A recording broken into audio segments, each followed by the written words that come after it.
Hey guys, welcome back. I hope you are having an amazing day. Let's get right into the stories. The next one is a pro-revenge story.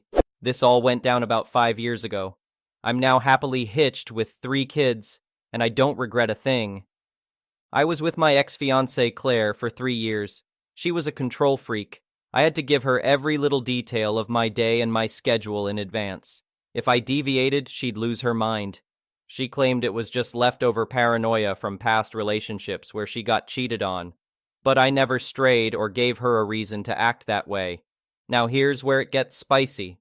After she asked for my schedule to make plans, I noticed her texting someone. In my job, if I work over 40 hours, I can take time off later as long as I finish the work. I was close buds with my coworker Dan, and we still crack up about this story. I told Dan I wanted to surprise Claire a bit before our anniversary.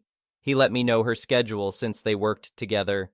She was a shipping manager and he was a fabricator. That's how I found the discrepancy. Unbeknownst to me, she was skipping overtime. She worked 12-hour shifts Monday through Friday, except Wednesdays when she only worked half days, and that's when her controlling behavior started. Luckily, I had racked up some vacation days, so taking Wednesdays off wasn't an issue for me. A few days later, it was Wednesday. I put in my work clothes and left for work. I expected her to leave too since our apartment had 2 exits on the same road, and I could see from a shopping center across the way.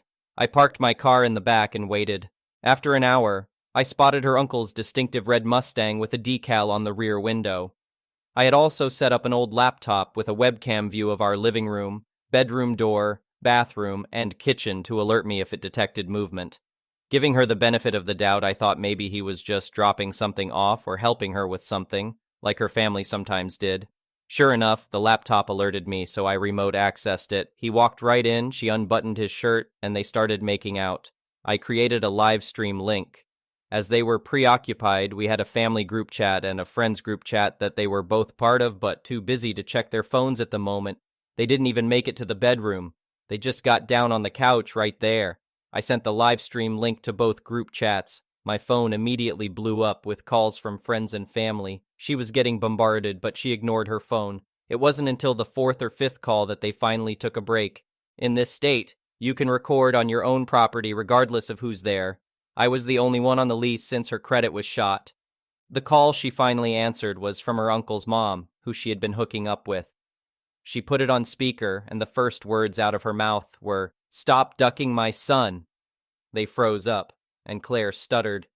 "What are you talking about?" Her aunt then revealed that I had sent a live video of them to the family. Claire grabbed pillows to cover herself up. Her uncle struggled to get his pants and shoes on, tripped, and smacked his head on my coffee table, leaving a dent. By then, I had made my way to the front of the apartment complex. I was there to greet the cheater as he exited. He froze when he saw me and started crying and apologizing profusely. I'm not proud of what happened next, and I almost got in legal trouble if he hadn't been trespassing on private property.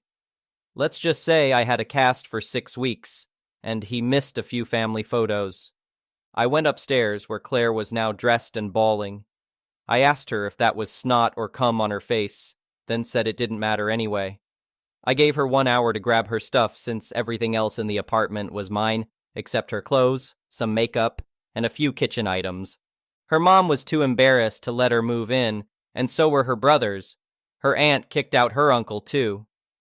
Word spread quickly in our small town, and Claire became a pariah. The first one is an entitled people story. Living on a quiet street was always the dream. No blaring traffic noises, no loud neighbors partying all night. Just peace and quiet.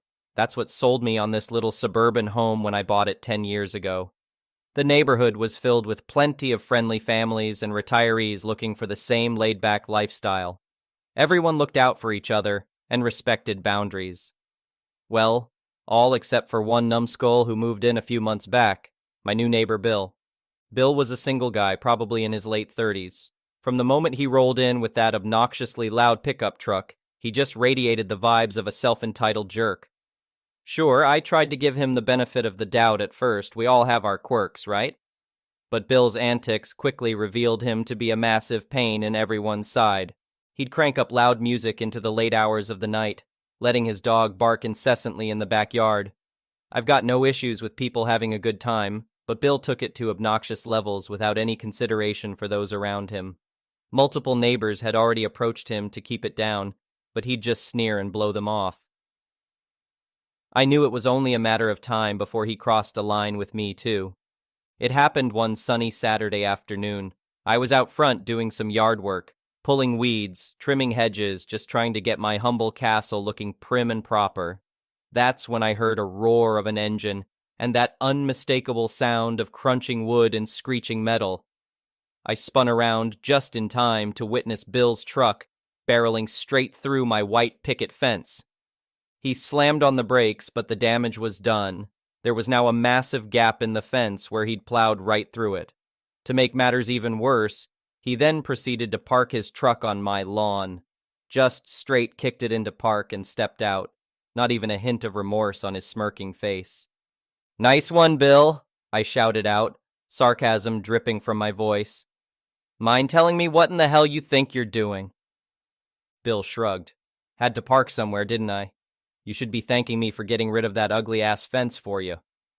That arrogant prick. I stormed over, fists clenched as he casually leaned against his truck on my property. "Get off my lawn this instant and move your truck. You just destroyed my fence." "Or what?" Bill sneered, not even looking at me. "You gonna cry about it?" In that split second, I swear I saw red. I moved towards him, half considering taking a swing at his smug face, but I caught myself at the last moment. As satisfying as knocking out a few of his teeth might be, I knew resorting to violence would only land me in hot water. With immense willpower, I took a deep breath and decided to take the high road. "Listen here, jackass," I growled through gritted teeth. "I don't want any trouble, but you need to get off my property right now before I call the cops on you for trespassing and destruction of property." Bill let out a mocking laugh. "You don't got the balls, but fine. Whatever gets you off my back." With a sarcastic wave, Bill got back in his truck and peeled off. At least now he was off my property, and took a moment to stare at the complete wreckage of my fence, letting out an exasperated groan. There was no way I'd be able to fix that on my own. This was easily going to be thousands to replace. That's when something inside me hardened with resolve. Bill wouldn't just be able to saunter away from this unscathed. His callous disregard for my property and rights as a homeowner wouldn't be tolerated. I grabbed my phone and immediately called the police to file a report. An officer arrived, and I walked him through the situation, pointing at the skid marks on the lawn as evidence. He took notes, had me recount exactly what Bill said to me word for word.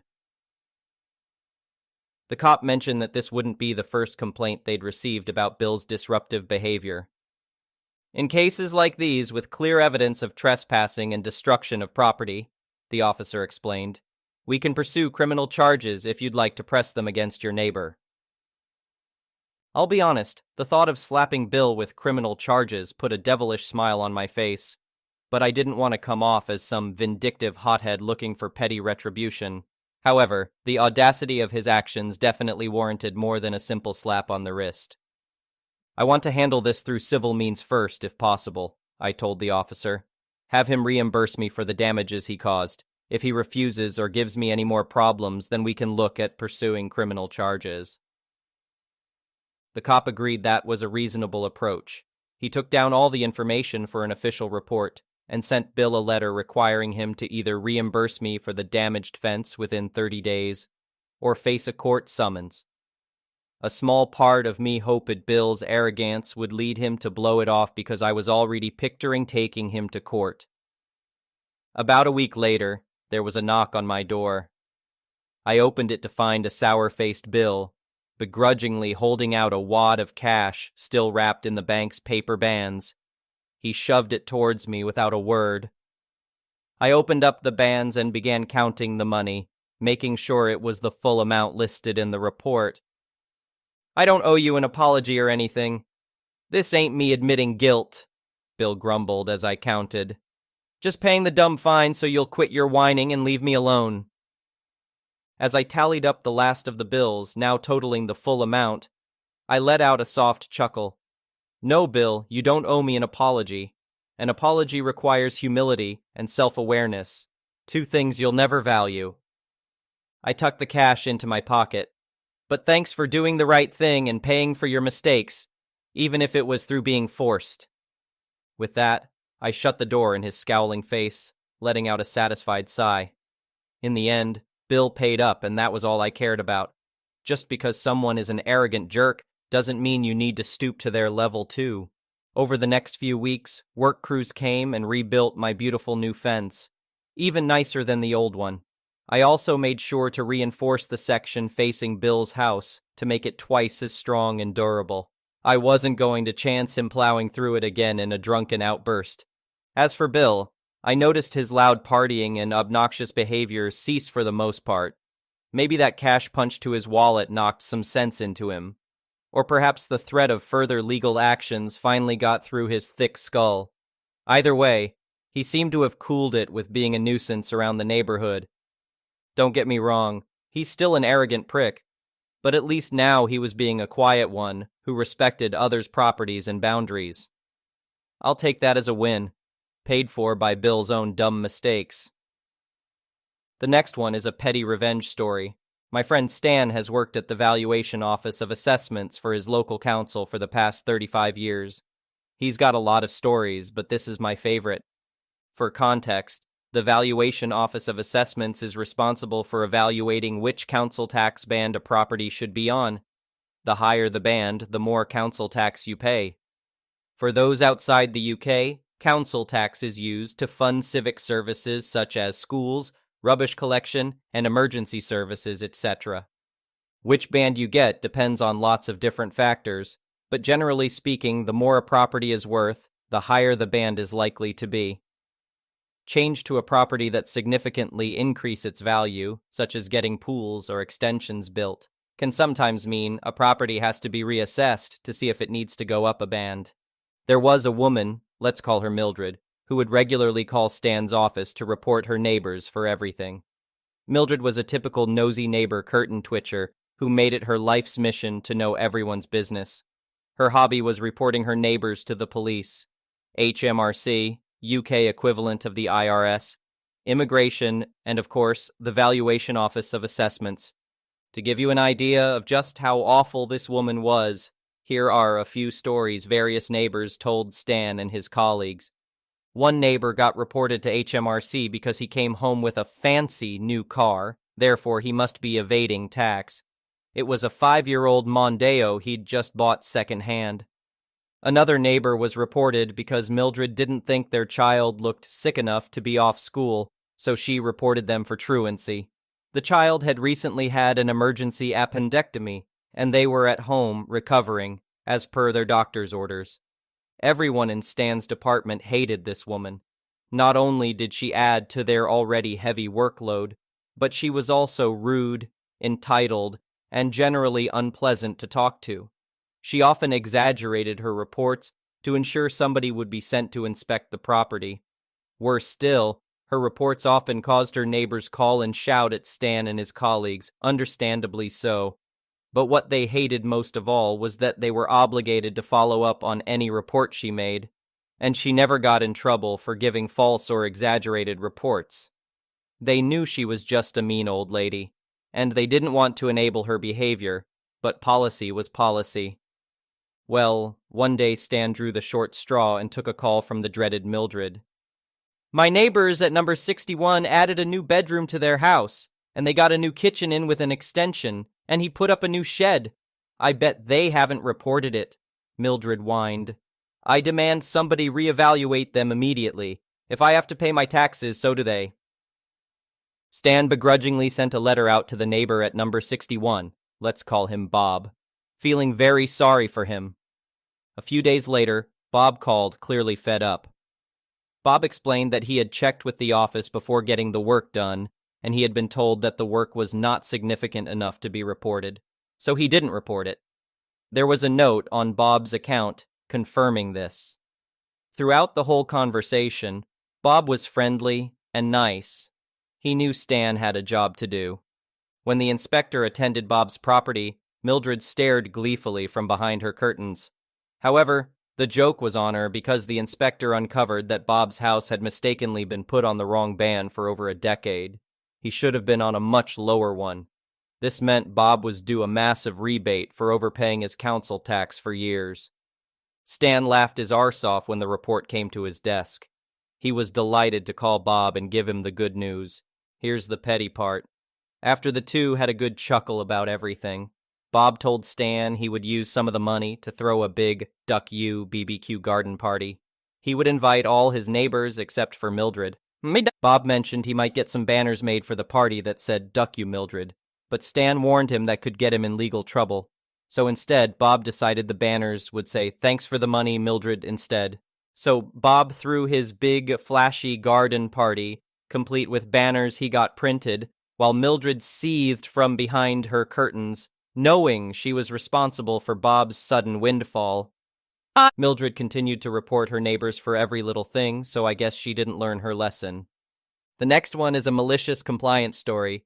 I'm sure all of you reading this have to log their work time in one way or another, and I'm sure most of you don't agree with the granularity of said logging. So I work in IT. Many years ago, I was involved in a big project creating a new platform while maintaining the old one. So during the week, I would spend some time on support tickets. My role was more high level. I would never be the one to actually work on a ticket. At one point in time, there was a new support coordinator assigned to the client account. The number of tickets was rising and the team couldn't keep up, threatening the new platform. The coordinator needed metrics on the team's performance, so he generated reports from the ticketing and the time logging systems, combined them, and started looking into improvements. Until he came across my logs. The metrics told him I spend about 2 hours a week and edit a varying amount of tickets.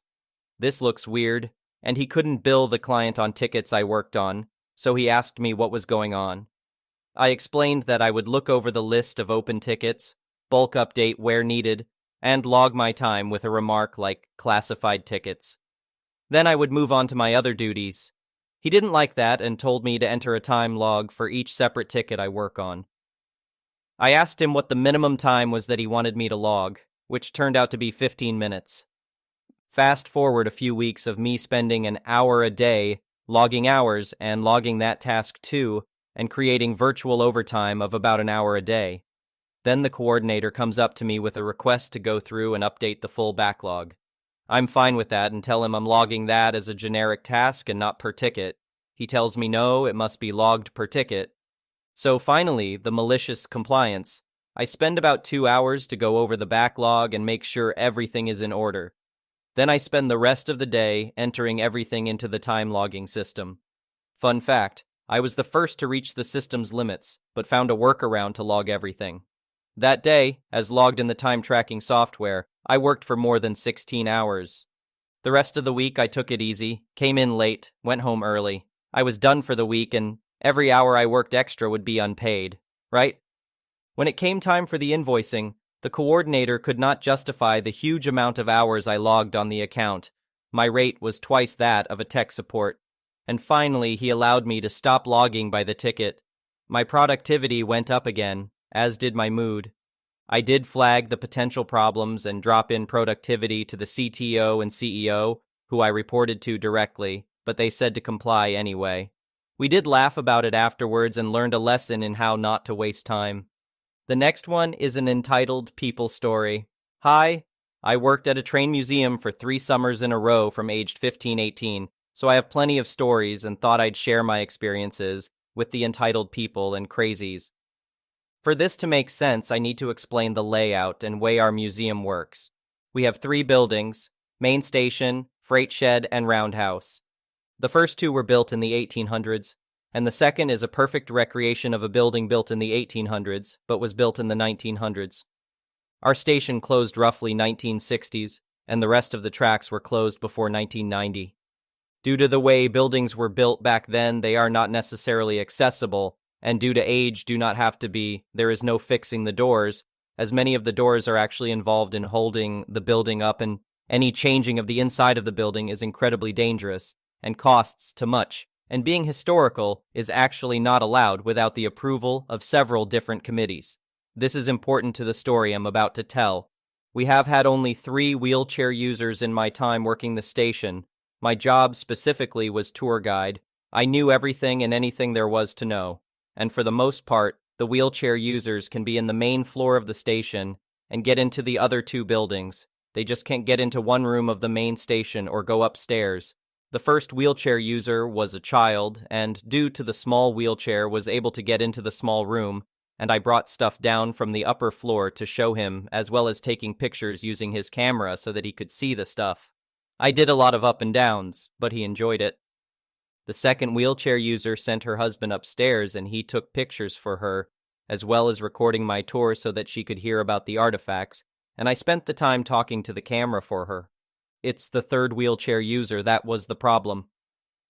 Our door and deck were not level. The deck was lower due to the fact the deck was slowly sinking into the ground, so we had a ramp that needed to be placed at the doors. Most people understood that we couldn't leave it in place as the ramp also held the door open. She was here with her husband, and he came in and asked why there was no ramp into the door, and was getting very mad because his wife couldn't get into the building. I did my best to explain that the ramp was for the back door and needed to be placed separately. I explained the deck and building were very old, and that they were not made with disabilities in mind as the time period disabled people weren't brought to the main station, but to the freight shed, the only building that had a ramp in the 800s due to wheeled carts going in. My coworker was getting the ramp ready as I tried to calm the husband, but he only got more angry and yelled, "That was then, this is now." I was a bit confused and replied, "Yes, sir, I'm aware. That's why our deck has a ramp from the parking lot to the deck, but the deck is still from 1990s and has sunk down. We are replacing it soon and it will fit better, but for now our ramp needs to be put out separately." He huffed and went to get his wife and helped her get inside the building. They went into our display room, which had a big enough door for her chair.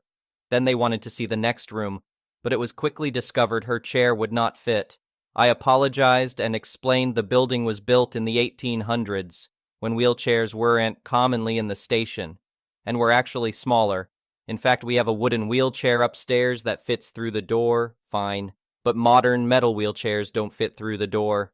They seemed annoyed, but I showed pictures and explained what was in the room they couldn't get in, alongside the upstairs. The entire time they were both glaring and seemed upset with me.